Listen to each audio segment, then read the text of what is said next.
Good morning विद्यार्थियों। आज मैं एक ट्रांसफार्मर वाले चैप्टर से एक न्यूमेरिकल लेके आया हूं। चलिए इसको देख लेते हैं यह क्या है।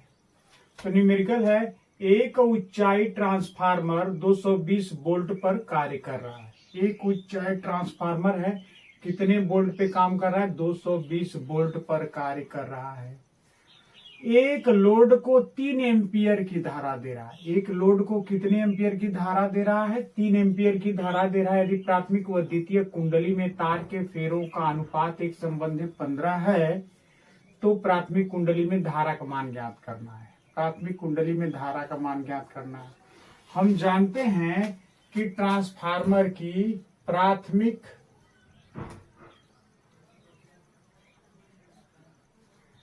कुंडली की शक्ति बराबर द्वितीयक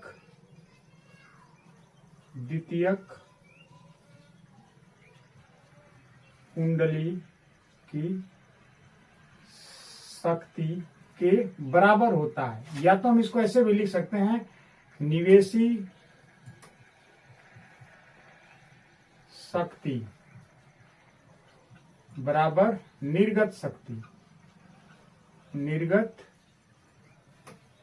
शक्ति। और हम शक्ति पावर का सूत्र जानते हैं कि P बराबर V इंटू आई होता है। इसी फार्मूले से निवेशी शक्ति क्या हो जाएगा? VP गुणे IP इक्वल टू निर्गत शक्ति क्या हो जाएगा? VS गुणे IS हो जाएगा। ये हमारा फार्मूला बन जाएगा। और इस पर मान किसका दे रखा है, इसी सूत्र पे हम रख के सॉल्व कर सकते हैं। मान देखिए किसका दिया है। एक ऊंचाई ट्रांसफार्मर कितने वोल्ट पे काम कर रहा है? 220 वोल्ट पे काम कर रहा है। तो वोल्टेज का मान दे रखा है और 220 वोल्ट पे कार्य कर रहा है। तो यहाँ पे हम उसका VP लिख ले रहे हैं। VP कितना है? 220 वोल्ट है। और एक लोड को धारा दे रहा है। सेकेंडरी क्वाइल में उत्पन्न धारा का मान कितना? IS का मान कितना है? 3 एम्पियर है, क्योंकि एक लोड को धारा दे रहा है। प्राथमिक और द्वितीय कुंडली में, प्राथमिक कुंडली में तार के फेरों की संख्या NP कितनी है? 1 है। और NS कितना है? 15 है, क्योंकि NS और NP का अनुपात दे रखा है। यहाँ पे दे रखा है, ऐसे लिखेंगे पहले, NP रेशियो NS बराबर एक संबंध है 15। इससे पता चल जाता है कि NP की वैल्यू जो 1 है और NS की वैल्यू कितनी है? 15 है। तो इस फार्मूले को अप्लाई करने के लिए हमको किसकी जरूरत पड़ेगी? VP की, IP की वैल्यू फाइंड करना है। IS की वैल्यू दिया है हमको, VP की वैल्यू पता है। अब VS की वैल्यू निकाल लेते हैं। तो VS की वैल्यू निकालने के लिए हम सूत्र लिखेंगे कि VS बटे VP इक्वल टू NS बटे NP। तो हमारा VS आ जाएगा NS बटे NP और गुणे VP, और VS आ जाएगा, NS का मान हमारा है 15 और NP की वैल्यू 1 और VP की वैल्यू कितनी है? 200 वोल्ट। तो VS हमारा आ जाएगा, VS कितना आ जाएगा? 15 दुना के 30 और 2 शून्य 3000 वोल्ट आ गया VS का मान। अब हम क्या करेंगे? VS की वैल्यू पता चल गई और हमको यहाँ पे IS की वैल्यू दे रखा। IS की वैल्यू 3 एम्पियर। तो हम इस वाले सूत्र को लिखेंगे कि निवेशी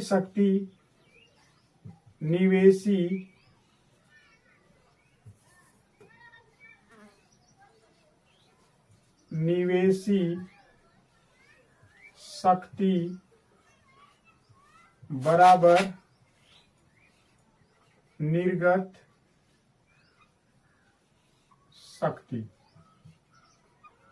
जब इनका सूत्र लिखेंगे तो VP गुणे IP इक्वल टू VS और गुणे VP। तो IP बराबर क्या आ जाएगा हमारा? VS गुणे VP और बटे VS। यहाँ पे देखिए ये यस होगा, IS होगा, यहाँ पे सब गड़बड़ हो रहा है, ये IS है, तो यहाँ पे VS गुणे IS बटे VP, और सबकी वैल्यू नहीं रखेंगे तो VS की वैल्यू आ गई है 3000 वोल्ट, तो यहाँ पे लिखेंगे 3000, IS की वैल्यू यहाँ पे 3 एम्पियर है तो लिखेंगे 3, और VP की वैल्यू 200 वोल्ट है तो लिखेंगे 200 वोल्ट, तो 2 0 से 2 0 कट गया, और 2 से काटेंगे 30 को तो ये 15 बार में कट जाएगा, 15 तिया 45, और प्राथमिक कुंडली में धारा का मान कितना आ जाएगा, 45 एम्पियर आ जाएगा, और यही हमारा क्या है, आंसर है, यही हमारा आंसर है 45 एम्पियर। प्राथमिक कुंडली में उत्पन्न धारा का मान कितना होगा, 45 एम्पियर होगा। बड़े आराम से हम निकाल सकते हैं, क्योंकि जो निवेशी शक्ति होती है निर्गत शक्ति के बराबर होती है, VP गुणे IP बराबर VS गुणे IS। इसी फार्मूले पर हम इसको रख के लगा सकते हैं, लेकिन हमको VS का मान नहीं पता था, इसीलिए हम इस फार्मूले का प्रयोग करके VS की वैल्यू निकाल करके सबकी वैल्यू पुट करके हमने प्राथमिक कुंडली में धारा का मान निकालिए, 45 एम्पियर आ गया। ऐसे भी पता चल रहा है कि एक ट्रांसफार्मर क्या है, उच्चाई ट्रांसफार्मर है।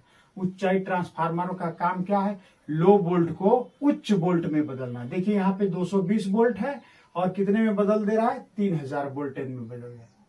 तो उच्चाई ट्रांसफार्मर का कार्य होता है कि लो वोल्ट को उच्च वोल्ट और हाई करंट को लो करंट में बदल देता है।